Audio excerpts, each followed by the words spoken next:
우리 은혜 받으실 말씀은 사도행전 1장 4절의 말씀입니다. 사도행전 1장 4절의 말씀입니다. 잠깐만요. 자, 우리 아이들, 자, 하늘이, 민정이, 자, 아직까지 자아 형성의 단계라서 저렇게 자아가 강한 겁니다. 자, 그래서 자, 우리 하실 때에 이 시간 우리 은혜 받으실 말씀은 사도행전 1장 4절의 말씀입니다. 우리 대독해서 읽어주시도록 하겠습니다. 사도와 함께 모이사 그들에게 분부하여 이르시되 예루살렘을 떠나지 말고 내게서 들은 바 아버지께서 약속하신 것을 기다리라. 아멘. 그래서 오늘은 아버지께서 약속하신 것을 기다리라는 말씀으로 우리 하나님의 은혜를 나눌 때에 은혜 받는 시간 되기를 축복합니다.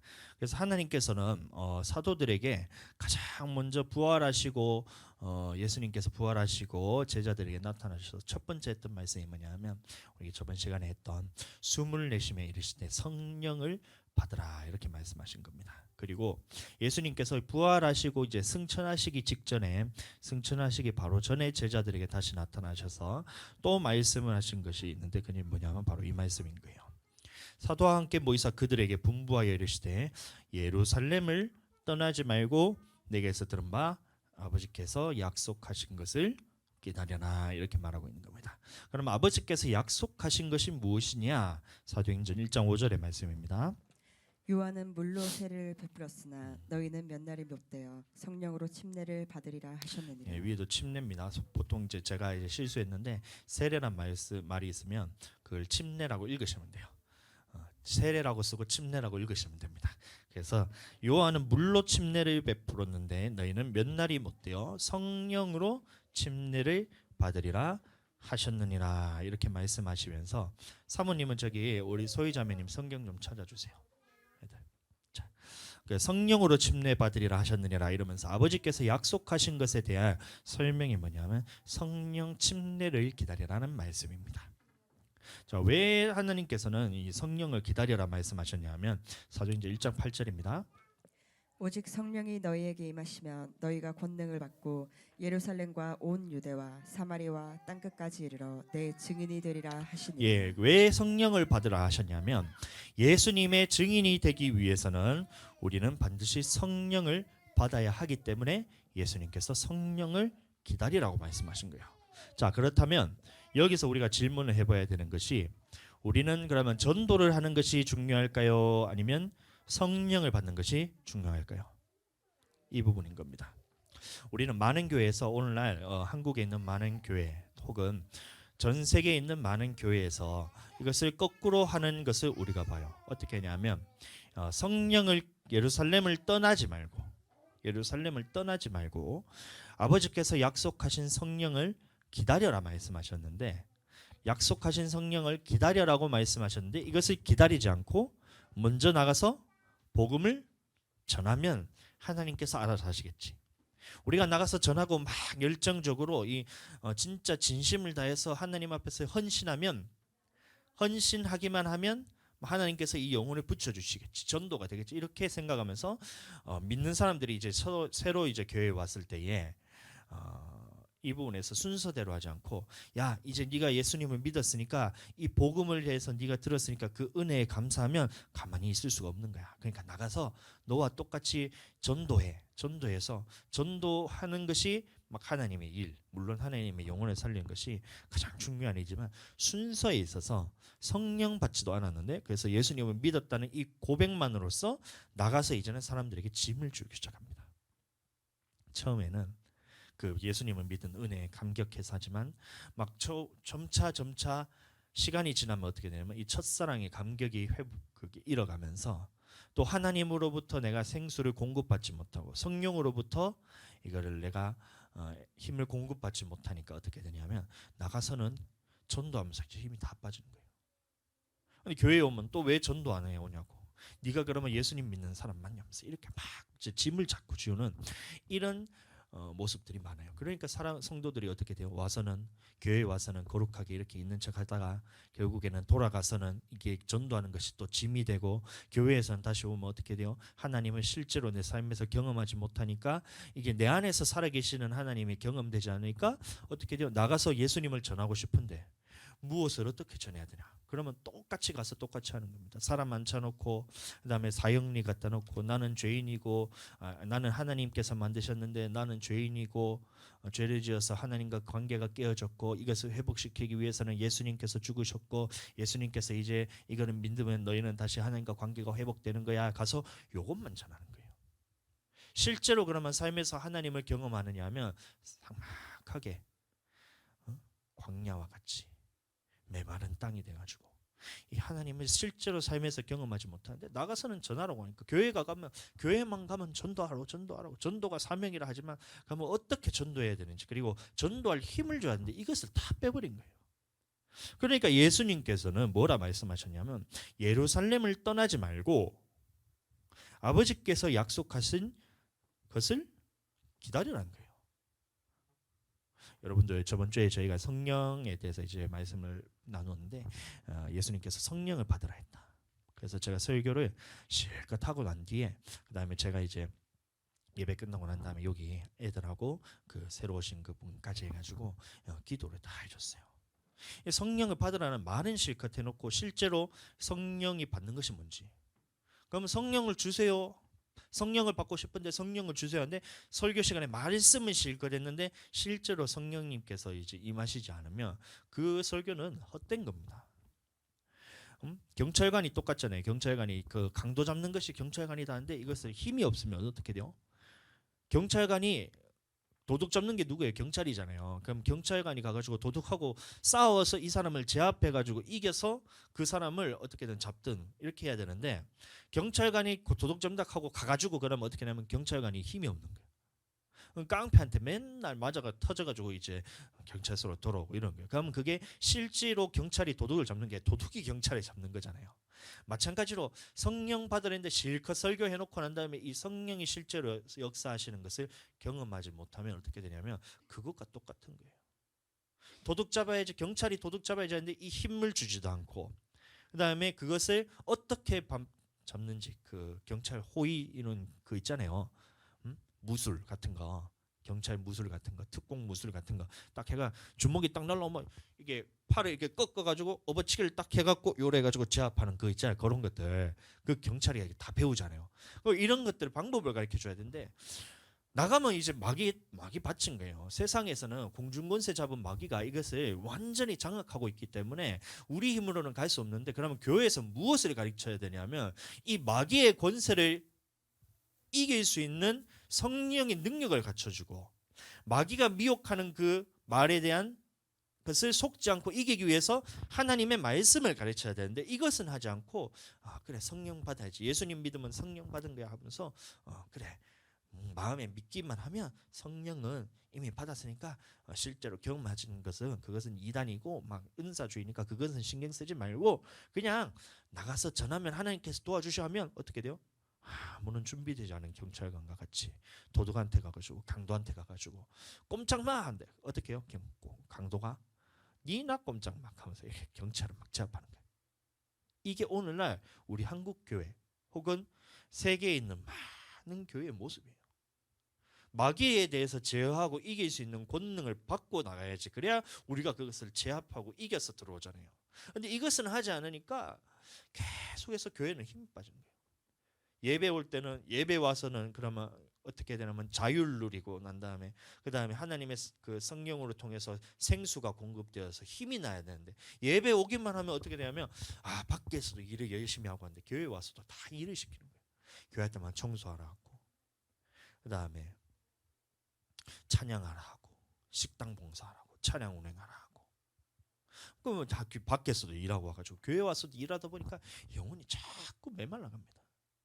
저는 그런 것들을 저희 교회에서 시킨 적이 없어요. 저는 우리 교회 교인들 오면 저는 아무것도 시킨 게 없어요. 제가 뭐 찬양을 하라 했어요. 뭐 차량 봉사를 하라 했어요. 식당 봉사를 하라 했어요. 청소를 하라 했어요. 청소도 저 로봇 청소기가 다잖아요. 한 번도 제가 시킨 적이 없어요. 왜 그러냐면 이 성령을 먼저 받게 되면 성령 받은 사람들은 그것을 하나님의 이 필요한 그 적시족소에 자기가 알아서 그런 것들을 하기 때문에 그러니까 우리 미미 자매님도 찬양단으로 이렇게 해서 봉사자님 제가 하라 한 적 한 번도 없잖아요. 맞죠? 앞으로 차량 봉사도 누가 필요하다 하면 그 자원하는 마음으로 하게 됩니다. 그래서 제가 다른 것은 아무것도 한 적 없고 어머 먼저 성령부터 받아라. 그다음에 계속해서 성령 안에서 이것을 하나님과 교제하면서 이게 친밀한 관계를 계속 유지하면서 성령 충만하면 이것만 제가 계속해서 가르쳤던 겁니다. 왜요? 이렇게 해서 시간이 지나잖아요.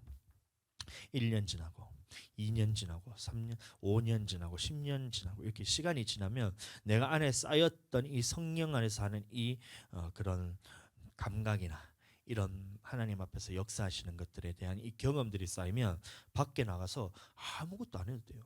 그냥 가가지고 사람하고 얘기만 하고 있는데 그 사람이 전도되어 온다니까요. 좀 믿어주세요. 예?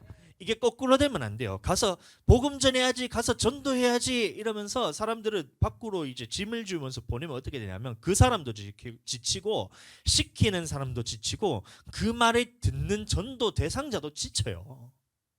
그러니까 교회에 대해서 계속해서 이게 여론이 어떻게 형성되냐면 이제 자기는 교회 가기 싫은데 자꾸 억지로 시키니까 이거를 자꾸 남의 자유를 침해하는 그런 막 기독교는 아주 막 자기만 하는 종교다. 이게 왜 그러냐면 알지를 못해서 그래요. 근데 반대로 성령 안에서 내가 이제 충만하게 이렇게 해서 하나님이 나와 함께 있다는 것을 보잖아요. 그러면 사람들은 어떻게 느껴지냐면 우리가 두렵게 느껴집니다. 하나님이 살아계신 것이 너무나 알아지고 이 삶의 모습을 보면서 어떻게 되냐면 한번 교회 가볼까? 이런 생각이 드는 거예요. 그때 가서 딱 던지면 되는 거예요. 그래 한번 와봐 이렇게 하면서 우리 교회는 아무나 오는 게 아니야 하면서 등록도 그냥 아무나 시켜주는 게 아니야. 한 주 와가지고 그냥 교회 딱 찍고 가면 사람들 다 등록카드 줘가지고 찍어놓고 난 다음에 한 번도 교회 안 나오는데 10년이 지났는데도 그 등록 교인이 있으면 교회가 막 규모가 큰 데는 그렇잖아요. 성도 몇 명이냐? 5,000명이다 이렇게 하면 나머지는 한 1,000명 정도는 5,000명이나 했을 때 1,000명 정도는 실제로 이제 교회로 오면서 예배는 참석하는 사람들. 근데 나머지 4,000명은 뭐냐? 교회 와가지고 등록카드 쓰고 난 다음에 한 번도 교회는 안 나오는데 교회에 이제 세를 이제 과시하기 위해서 등록카드 찍어가지고 누구를 전도했다 하면서 한 번도 안 나온 사람도 4,000명 정도는 그렇게 돌아가잖아요. 그렇게 하면 안 돼요. 우리 교회는 그러니까 사람들이 마음에 있어서 쫙 보면 나의 모습을 보면 저 사람과 하나님이 정말 함께 하시는구나. 저를 보면 어때요? 하나님이 함께 하시는 것 같아요? 아멘. 이럴 때 크게 아멘 하셔야 돼요. 아멘. 아멘이 동의합니다 이런 뜻이나 있잖아요. 저와 하나님이 함께 하시는 거예요. 그 모습을 봤을 때에 사람들이 이 궁금증을 가지면서 교회란 것이 어떤 것일까? 하나님이란 분이 도대체 어떤 분이길래 저 사람이 저렇게 행복하게 살고 있냐? 도대체 예수님이 어떤 분이기 때문에 저 사람이 저렇게 자유하게 살 수 있냐? 도대체 성령님이 누구길래 저 사람이 삶에서 모든 문제가 해결되고 만사가 형통하는 그런 복을 받게 되냐? 이런 궁금증이 가지게 된다니까요. 그럴 때에 우리 교회 한번 와봐. 오면 알겠네. 이러면 전도가 되는 거예요. 전도할 때는 교회 자랑, 우리 교회 좋은 자랑, 그 다음에 목사님, 사모님 자랑 이거 하면 교회는 전도가 됩니다. 거짓말을 하라는 것이 아니고 이거에 대해서 한번 제가 생각을 해보세요. 제가 전도학 수업 들었을 때에 교회에 대해서 나부터 일단 교회가 가는 것이 힘들 때가 있어요. 목사님하고 이제 사모님의 말씀을 들었는데 은혜가 안 되거나 아니면 갔는데도 이게 내가 영원히 살아나지 못하는 교회, 기도를 통해서 이 영혼을 살릴 수 없는 교회에 딱 가면 내 영혼부터 메말라요. 그럼 나가서 전도는 하라고 하니까 가서 하는데 내 속에서 이게 거리낌 있는 거예요. 그런데 진짜 하나님의 말씀이 선포되고 성령의 역사가 나타나는 교회는 내 안에도 하나님이 역사하시고 살아나는 이 모습이 있기 때문에 밖에 나가서 자동으로 전하게 됩니다. 그러니까 우리 교회 오라고 막 전하잖아요. 김에서 가장 큰 교회가 될 거라는 게 거짓말이 아니라니까요. 진짜로 응? 교회 다니면서 제사 드리고 이러면 안 됩니다. 그거를 저희는 잘 가르쳐요. 교회 다니면 하나님 한 분만 섬겨야 되고 우상을 만들지 말고 그것을 섬기지 말고 절하지 말라 했기 때문에 제사 드리면 안 된다라고 저희는 정확하게 가르치잖아요.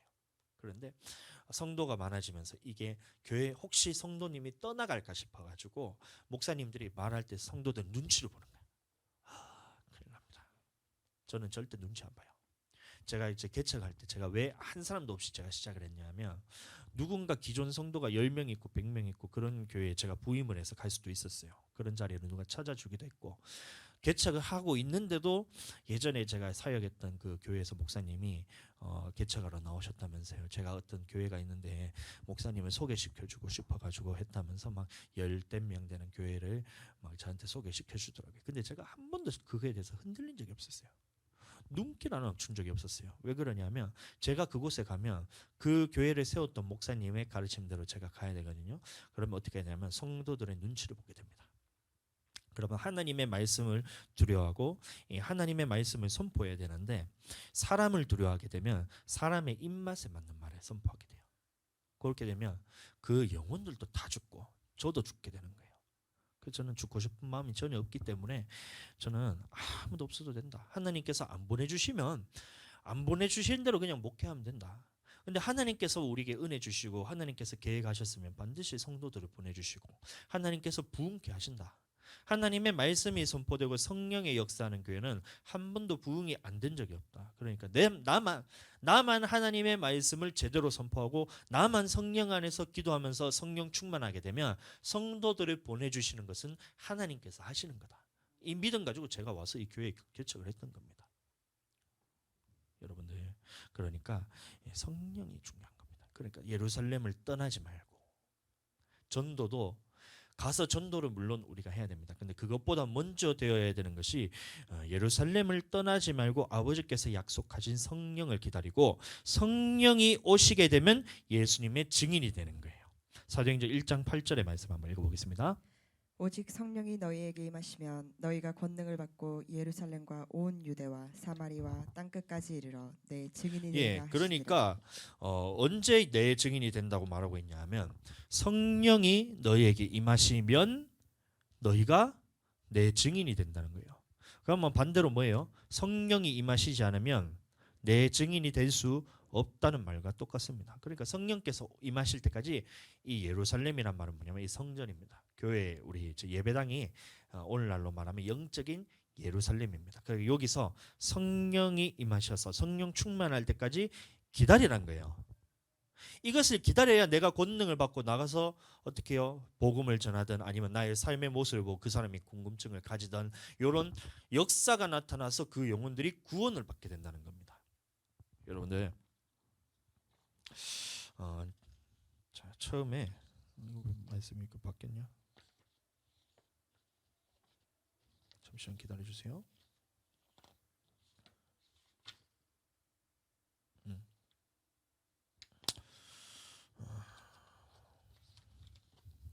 원고가 지금 한 장이 빠져버렸다. 머릿속에 있는 걸로 하겠습니다. 자, 그 처음에 우리나라에 교회에 이제 복음이 물결이 언제부터 이제 시작이 되었냐면 1907년에 평양에서 그 길선주 장로님이 계세요. 그 목사님이신데 그분이 어떤 이제 역사가 나타나면 성령께서 그분을 강하게 붙드신 거예요. 그 어떻게 되냐면 그 사람이 성령이 강하게 역사하자 자기에 있는 죄를 자복하면서 그때부터 회개 운동이 일어나게 됩니다. 평양에서 한 100여 명 정도 되는 그 사람들이 이제 평양에서 성령이 임하셔서 그때부터 회개 운동이 일어나기 시작해요. 그때부터 전국으로 이 복음의 물결이 내려오기 시작합니다. 평양으로부터 시작해서 그래서 그때 어떤 역사들이 나타났냐면 하나님의 말씀만 전해도 사람들이 고꾸라지고 넘어가는 거예요. 내가 이런 죄를 지었습니다 하면서 자기가 어렸을 때 누군가의 그 바깥 밭에 가가지고 서리했던 거 이런 것까지도 찔려가지고 참회 서리했는 거죠. 이게 정확한 건 아니에요. 하여튼 어렸을 때 죄에 대해서 깨달았다 이 얘기인데 그 죄에 대해서 자복하면서 회개하면서 내가 목사임에도 불구하고 그런 죄가 내 속에 가득하다. 지금도 내 안에 죄가 너무 가득해가지고 하여튼 이런 식으로 회개를 딱 시작하는 순간 그 안에 모였던 그 사람들에게 성령께서 다 임해버린 거예요. 그러니까 역사가 나타난 거예요. 병 들린 사람들은 치유받고 귀신 들린 사람들이 떠나가고 하나님의 말씀이 선포되고 방언하고 예언하고 이런 것들이 막 그냥 일상이 될 만큼 교회가 폭발적으로 거기서부터 시작이 되는 거예요. 거기서 은혜 받은 사람들이 다 목사님 되고 또 복음 전하고 성령 받게 하고 이것이 우리나라의 1900년대에 있었던 그 역사였다는 겁니다. 지금도 우리나라도 보면 그 흐름에 있어서 영향을 꺾이지 않고 그대로 이어받아서 그 기름 부음이 있는 교회는 성령의 역사가 나타나는 거예요. 하나님의 말씀에 선포되고 죄에 대해서 깨닫고 회개하는 역사가 나타납니다. 근데 중요한 건 뭐냐면 이 성령의 역사가 나타나면서 하나님의 말씀을 제대로 가르칠 수 있는 그런 환경이 안 되었던 거예요. 그러니까 말씀은 제쳐주고 성령의 역사만 계속해서 하다 보니까 어떤 일들이 일어나냐면, 자, 사람들이 하나님의 말씀은 듣지 않고 기도원에 찾아가고 기도만 하는 거예요. 그러니까 막 환상 가운데 자기 생각인지 이걸 분별이 안 되니까 하나님의 말씀으로 분별해야 되는데 자기 생각이 올라온 것이 하나님의 말씀하신 것처럼 막 이러다 보니까 교회가 어지러워집니다. 목사님의 말씀하시는 것보다 자기가 기도한 게 더 맞다고 생각하면서 막 그렇게 신앙생활하는 사람들이 많아졌어요. 그러다 보니까 목사님들 입장에서는 이게 교회가 이제 건강한 교회가 아니라고 사람들이 이제 인식이 되기 시작합니다. 그러면서 교회에 있는 성령의 역사들을 다 막아버렸어요. 치유사역하는 거 하지 마. 귀신 쫓아내는 거 하지 마. 그다음에 방언하는 거 하지 마. 그냥 거룩하게 손 딱 이렇게 해가지고 눈 감고만 기도해. 소리 지르는 거, 교회에서 소리 지르면 다른 사람한테 피해 주니까 하지 마. 이러면서 그 역사를 막았던 교회들은 어떻게 되냐면 거의 다 문을 닫거나 아니면 주일에 종교 생활하는 겁니다. 예를 들어서 주일날 제가 이제 저번 주에 제가 또 말씀을 전했는 것이 뭐냐면, 주일이 뭐냐면 이제 구약에 있었던 안식일이 예수님이 이제 안식일의 주인이 되면서 예수님이 죽으시고 부활하신 그날을 기념해서 저희가 주일로 지키는 거예요. 그래서 안식일의 개념이 그대로 이어지는데, 거기서 보면 안식일의 구약에서는 이제 쉬는 날이라고 생각하잖아요. 하나님께서 안식하셨으니까 그날은 아무 일도 하지 말고 쉬어야 되는 날로 그렇게 안식일이 개념이 이해되면서 오늘날 주일날도 마찬가지로 아무 일도 하지 말고 그냥 쉬는 날로만 생각하는 겁니다. 근데 그것이 아니고 하나님께서는 어떻게 말씀하셨냐면, 예수님이 이제 38년 된 그 병자를 고치면서 베데스다 연못에서 그때 말씀하셨던 것이 뭐냐면, 내 아버지께서 지금 일하시니 나도 일한다, 이렇게 말씀하신 거예요. 그러면 하나님께서는 안식일날 일을 하고 계시다는 겁니다. 근데 무슨 일을 하셨냐면 창세기에도 보시면 하나님께서 안식일을 복되게 하사 거룩하게 하시고 이렇게 말씀했어요. 그러면 안식일에 무슨 일을 하셨냐면 복을 주는 일을 하신다는 거예요. 하나님께서. 그리고 거룩하게 하시는 일을 하나님께서는 하신다는 겁니다. 그게 신약에 와서 예수님이 이제 말씀하시기로 어떻게 얘기하냐면, 양이 한 마리가 구덩이에 빠져 있는데 이것은 너희가 안식이라고 너희가 곧 그것을 건져내지 아니하겠느냐? 당연히 건져내지 않느냐? 그럼 안식일에 해야 되는 일에 대해서 말씀하신 것이 뭐라고 얘기하셨냐면, 그러므로 생명을 살리는 일이 옳으냐, 생명을 죽이는 것이 옳으냐라고 이제 예수님께서 묻는 거예요. 그 말은 뭐냐면, 이 안식일에는 무슨 일을 해야 되느냐? 일을 하지 말라 해서 아무것도 안 하고 그냥 TV 앞에 앉아가지고 멍하게 이렇게 TV도 보면 안 돼. 딱 끄고 난 다음에 이렇게 있어야 되는 날이냐? 그게 아니고 안식일에는 온 종일을 생명을 살리는 일을 해야 되는 날이 안식일이라는 거예요.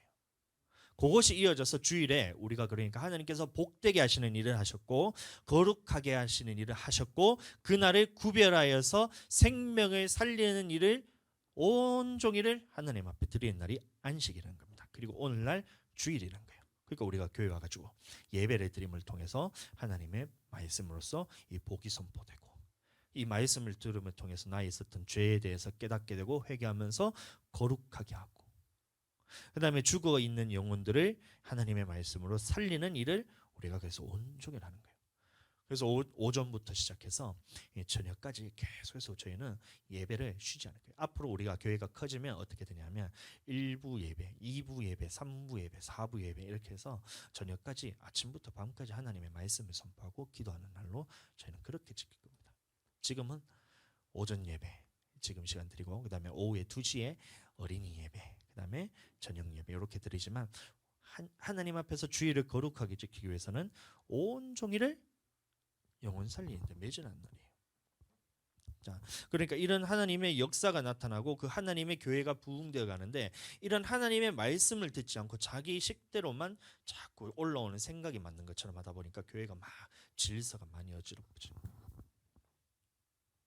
근데 그때 있었던 일들이 뭐냐면 성령께서는 강력하게 역사하셨던 겁니다. 그래서 사람들이 예를 들어서 어떤 유명한 이제 성령 충만한 목사님이 막 예를 들어 서울에 살고 계시는 목사님이 김해 땅에 딱 오잖아요. 그러면 김해 지역을 딱 통과하는 순간부터 땅이 진동하는 거예요. 이런 경험해 보셨어요? 땅이 진동하는 거예요. 사람들이 그 어떤 지금은 이렇게 되게 드물지만 그 목사님이 왔다 하면 나라가 들썩들썩거리는 거예요.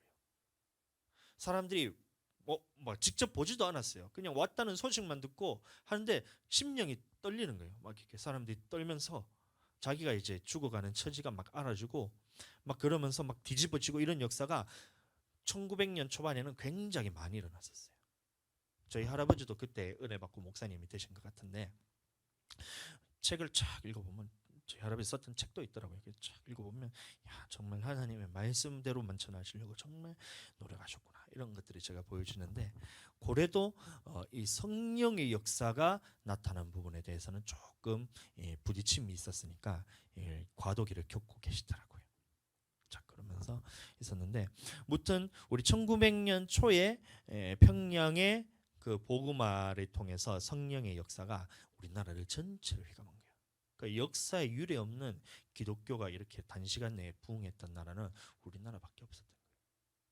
그런데 이 역사가 우리나라에서만 있었냐면 그 전에 어떤 일이 있었냐면 1800년대에 보면 1880년대에 보면 데일 무디라는 사람이 있습니다. 데일 무디라는 사람이 있는데 이 사람이 하루는 이 청년들을 하고 이게 집회를 하는 과정 가운데서 거기서도 성령께서 강력하게 역사하는 거예요.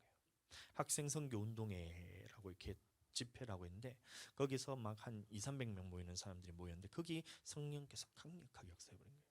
그 뒤집어지고 방언하고 막 이렇게 막 난리가 난 거예요. 그때에 이 100명이라는 사람들이 나는 하나님 앞에서 선교사로 헌신하겠습니다 하면서 탁 들어서 그 사람이 중에 하나가 아펜젤러나 아니면 저 누구죠? 저 이름이 갑자기 생각나요. 언더우드 들어보셨어요? 이런 사람들이 거기서 은혜를 받아서 우리나라로 선교를 하고 오게 돼요. 그 사람한테 영향을 받아서 이 평양의 대부흥 운동이 일어났던 겁니다. 우리나라 지금까지도. 그럼 그 사람들은 누구한테 영향을 받았냐면 이 1800년 초에 보면 뉴잉글랜드 지역에 보면 이제 그 학생들이 5명 있었어요. 무슨 학교인지는 제가 이제 적었는데 지금 이게 없어가지고 지금 없어져가지고 내가 큰일 났어 지금. 이거 성경이 아니기 때문에 제가 잘 모르기 때문에 적어놓는데 이제 원고가 없어졌는데 어쨌든 1800년대의 봄 초에 그 5명이 이제 건초도미 안에서 비를 피하러 거기 들어갔는데 거기서 건초도미에서 기도 운동을 시작한 겁니다. 그때에 하나님께서 이 뜨겁게 성령이 역사하셔서 그 사람들이 전부 다 이제 성령의 충만함을 받고 이 사람들이 하나님 앞에서 선교사로 헌신하겠다고 이렇게 선포를 한 거예요.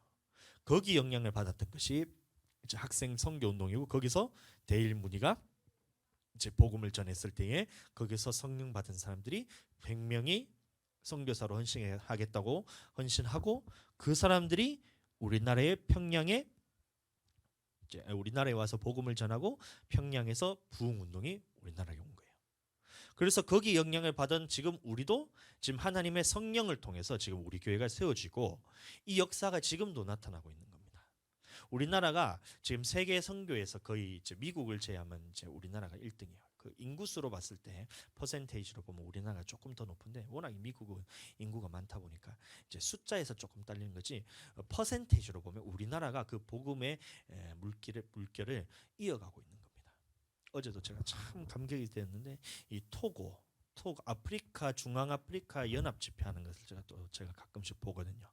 거기 보니까 참, 목사님이 얼마나 대단한지 이 강당에서는 이거를 다 수용하지 못하니까 전 아프리카 전 지역에서 이제 오다 보니까 사람들이 이 발 디딜 틈도 없고 그다음에 이제 그래서 이제 그 체육관을 이렇게 빌려서 하는데 거기는 꽉 차고 밖에도 야외에도 이렇게 그 스피커랑 이런 것들을 펜스랑 이런 걸 쳐가지고 쭉 한데 눈에 보이잖아. 끝까지 막 진짜 보이지도 않는 그런 사람들이 모여가지고 집회를 하는 장면이 있어요. 그때 첫날에는 어떻게 하냐면 목사님들이 이러고 있는 거예요. 그러니까 목사님이 이제 너무 가슴이 아프잖아요. 목회자가 지금 은혜 받으러 왔는데 이게 은혜 받는 그게 안 되니까. 그래서 목사님들이 그러면 안 된다 하면서 제가 참 어제 은혜가 됐던 말씀 중에 하나가 뭐냐면 이 성도의 어려움에 같이 어려워하지 못하고 성도의 필요를 위해서 밤새도록 기도하지 못하는데 네가 어떻게 목사냐 하면서 막 그렇게 막 선포를 하시더라고요. 그래서 막 세 번째, 네 번째 집회가 되니까 목사님들이 앞에 앉아 있던 목사님들이 이렇게 하고 있다가 이 성령께서 붙들어 주신 거예요. 역사하니까 엎드려가지고 하면서 회개하는 거예요. 그 목사님들이 그렇게 변화가 되니까 집회가 어떻게 되냐면 그 왔던 사람들이 전부 다 성령 받고 역사가 나타나는 거예요. 치유가 일어나고 자기가 부두교회 그거를 마녀로 이렇게 이제 하고 있던 그런 사람이었는데 하나님의 말씀 듣고 난 다음에 자기가 예수님을 믿고 회개하고 자기는 예수님을 섬기는 주의 종이 되겠다. 이런 역사가 한 명, 두 명이 아니고 진짜 셀 수도 없이 카메라에 따다다다다 이렇게 화면이 이렇게 분할해가지고 있는 간증하는 것들 탁 하는데 진짜 몇백 명이 되는 사람들 딱 하면서 이거를 다 담지 못해가지고 이것밖에 못했다 줄였다 하면서 자기가 무슨 암에 걸려가지고 지금 죽을 진단을 받았는데 이것이 고쳐졌다. 다리가 지금 뼈가 튀어나가지고 이게 걷지를 못하는 친구가 있는데 와가지고 벌쩍벌쩍 뛰고 이런 역사가 지금도 강력하게 나타나는 겁니다. 그 성령의 역사가 우리나라를 통해서 지금 사용받고 있는 거예요. 우리 교회도 앞으로 그렇게 쓰임 받을 겁니다. 전 세계에서 우리 교회를 주목하여 볼 교회가 될 거예요. 저는 제가 하는 것이 아니라 성령께서 일어나는 일. 근데 그 일어나는 주 반드시 필요한 조건이 뭐냐면 예루살렘을 떠나지 말고 성령을 기다리는 겁니다. 성령께서 임하시고 성령께서 하시면 되는 거예요. 사도 바울이 지나가면서 옷깃만 이렇게 딱 예수님은 옷깃만 스쳐도 나음을 입었잖아요. 그 혈류병이 걸렸던 여인이.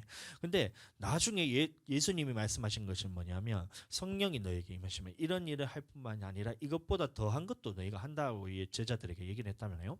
얘기를 했거든요.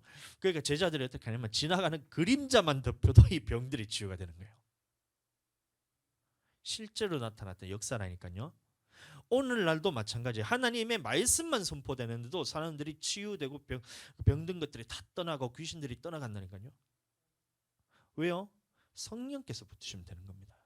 제자들이 사도 바울이 그래서 나도 너희와 똑같은 심령을 가진 사람이다. 나를 하나님처럼 보지 마라. 나도 너희와 똑같은 성령을 가진 사람이다. 그러면서 내가 대단해서 그런 것이 아니라 내 안에 성령께서 하시면 되는 거다 하면서 그 아데미 신전 앞에서 이 사람들한테 막 선포를 하잖아요. 그림자만 덮여도 사람들이 전부 다 치유가 되고 이러니까 오늘날은 그게 왜 안 돼요? 오늘날도 됩니다. 여러분들 하나님의 말씀은 거짓말이 아니에요. 100%다 이루어지는 말씀입니다. 그러면 우리가 성령 충만하지 않기 때문에 안 되는 거지 성령께서 하시면 다 되는 거예요. 되는 겁니다. 못 고칠 병이 없고 하나님 앞에서는 못 고칠 사람이 없고 하나님 앞에서 이제 영혼 구원하지 못할 사람이 없는 겁니다. 성령께서 하시면 다 되는 겁니다. 그러니까 우리는 가장 먼저 해야 되는 것이 뭐냐면 성령을 받을 때까지 기다리는 겁니다. 아멘. 그렇게 기도하시면서 기다리시기를 바랍니다. 이 성교학 시간에 보면 저희가 어떤 말을 이제 주로 말씀하시냐면 구약 시대에는 come and see 뭐냐면 와서 보라. 와서 보라. 이게 이제 구약에 있었던 그런 모토였던 거예요. 그러니까 예루살렘 성전을 보면서 온 세계가 이 하나님의 성전 세워진 것들을 보고 또 하나님의 역사를 와서 보면 하나님을 알 수 있다. 그러나 신약에는 이게 바뀌었다라면서 go and preach라고 이렇게 바뀌었다는 거예요. 가서 전하라. 이렇게 얘기하는 거예요.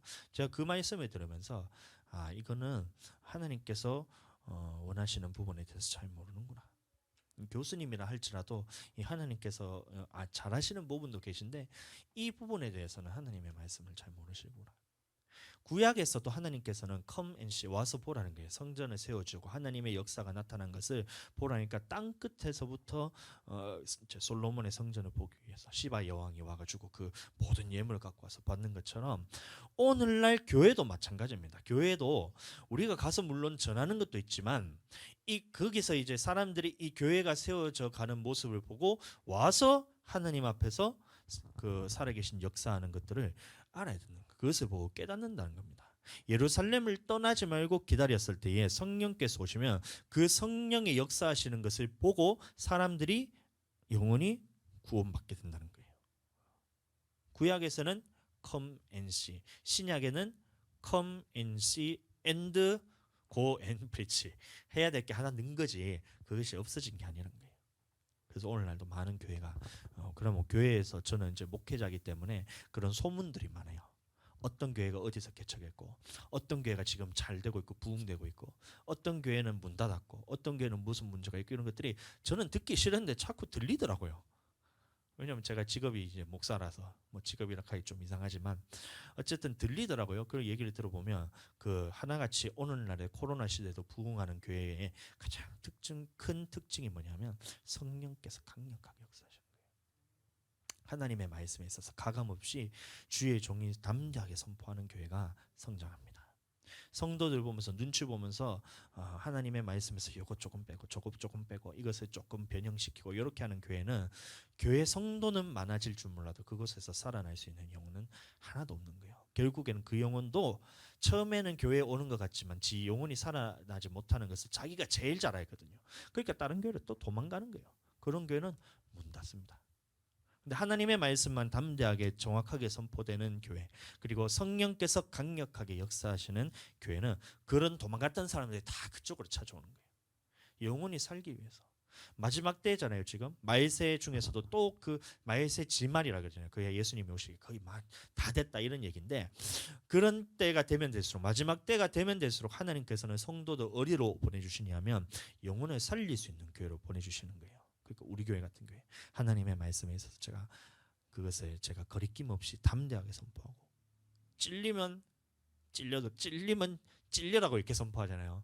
찔릴 것 같아서 제가 어디 이 말씀에 대해서 숨기거나 제가 이거를 막 변형시키거나 안 하거나 그러지 않잖아요. 찔리면 찔려라 하면서 이렇게 선포를 하잖아요. 그럼에도 교회를 안 떠나는 것은 진짜 하나님의 은혜입니다. 예. 그러면서도 우리 교회가 지금 사랑 성도수가 자꾸 늘어났잖아요. 그거는 진짜 하나님의 은혜입니다, 여러분들. 그리고 저는 그 믿음이 있어요. 하나님의 말씀이 선포되고 성령께서 역사하시는 교회는 반드시 부흥케 하신다. 하나님의 이름을 위해서 부흥케 하신다. 그걸 알고 있다는 겁니다. 여러분들 사도행전 1장 8절 다시 보겠습니다. 오직 성령이 너희에게 임하시면 너희가 권능을 받고 예루살렘과 온 유대와 사마리아와 땅끝까지 이르러 내 증인이 되리라 하시니라. 아멘. 자, 지금 제가 이거 큰일 났네. 설교 말씀 있는 이 원고가 지금 한 장이 지금 아예 없어져 버렸어.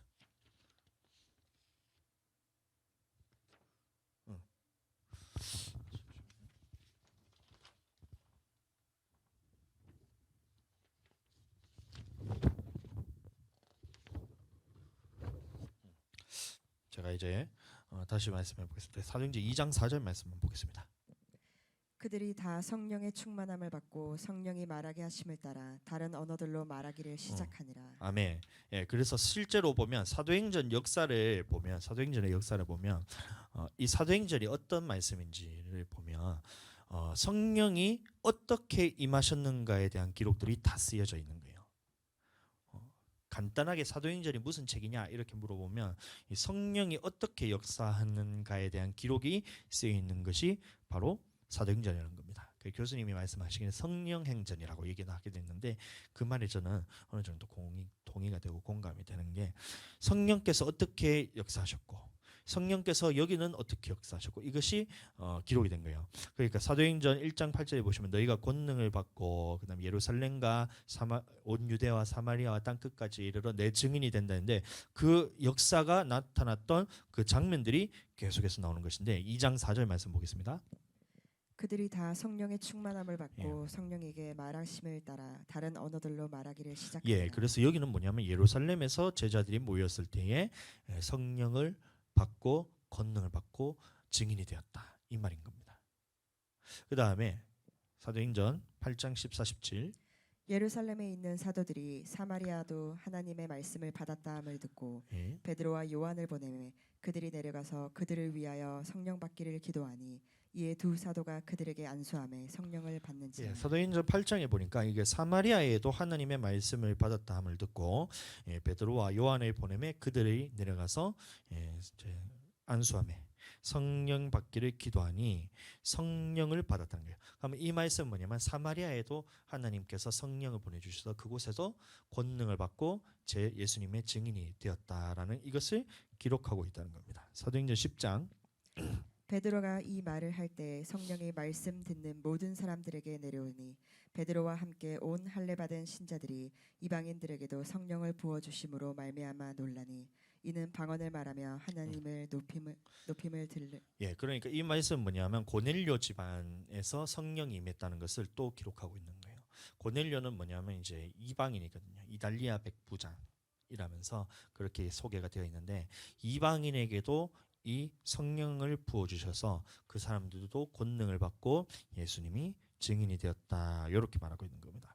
그러면 이 세 가지 말씀을 봤을 때 예루살렘과 온 유대라는 말은 뭐냐면 그 지역에 있는 땅들을 말하는 믿는 자들을 의미하는 겁니다. 그러면 사마리아가 뭐냐면 아수르에 의해서 멸망받았던 이제 사마리아 사람들이 그 아수르 사람이 이 이방 사람들을 그곳에서 혼인을 하게 해서 섞인 민족이라는 거예요. 유대인들은 섞이지 않은 민족들.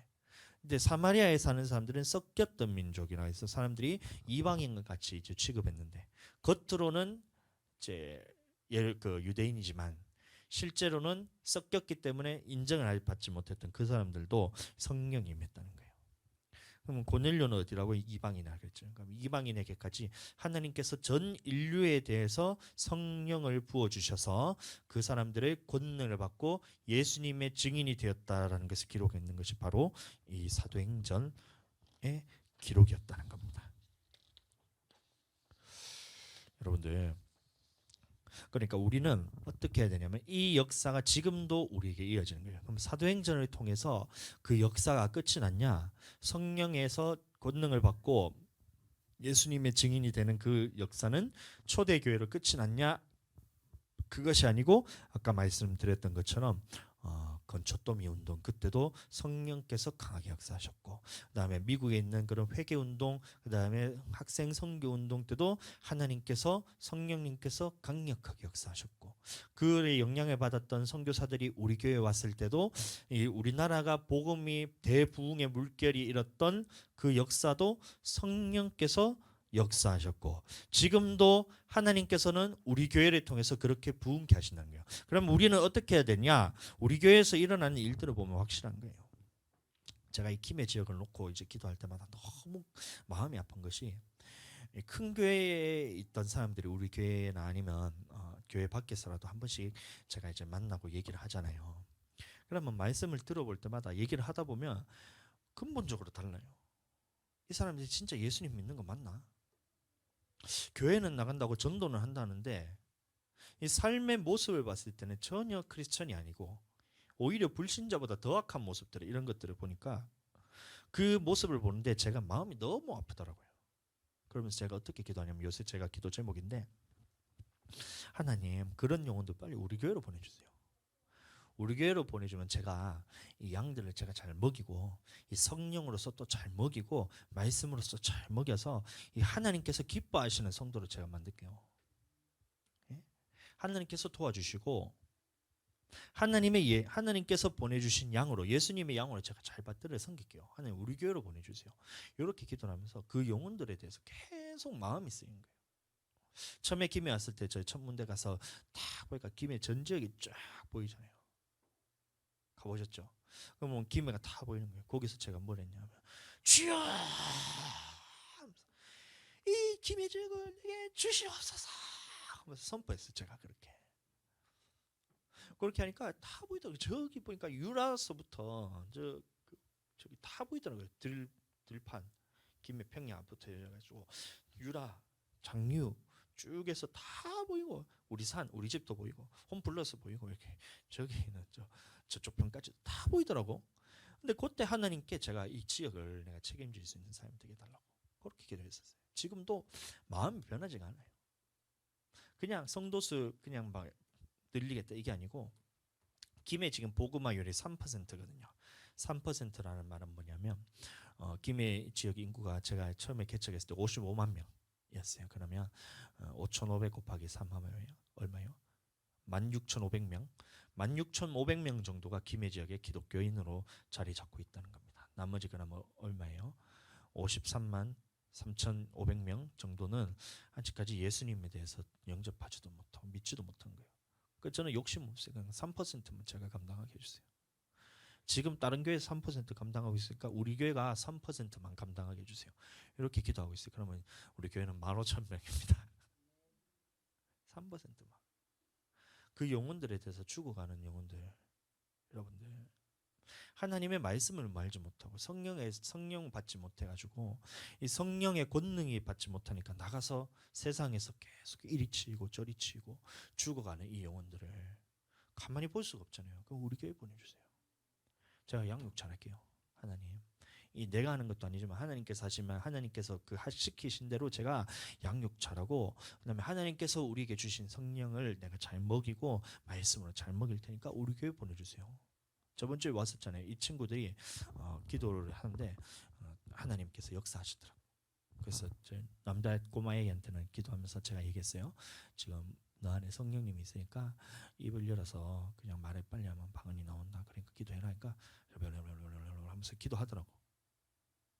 성령께서 임하셨다니까요. 그때 딸내미도 하나 있었잖아요. 딸내미한테 하나님께서 지금 역사하시면 네가 머리가부터 땅끝까지 불처럼 뜨겁기도 하고 바람처럼 하기도 하고 손이 떨리기도 한다. 성령께서 하시니까 그냥 믿어드림으로 맡겨드리면서 그냥 사랑하는 마음으로 하면 돼. 속으로는 하나님 사랑합니다 하면서 기도하자 하니까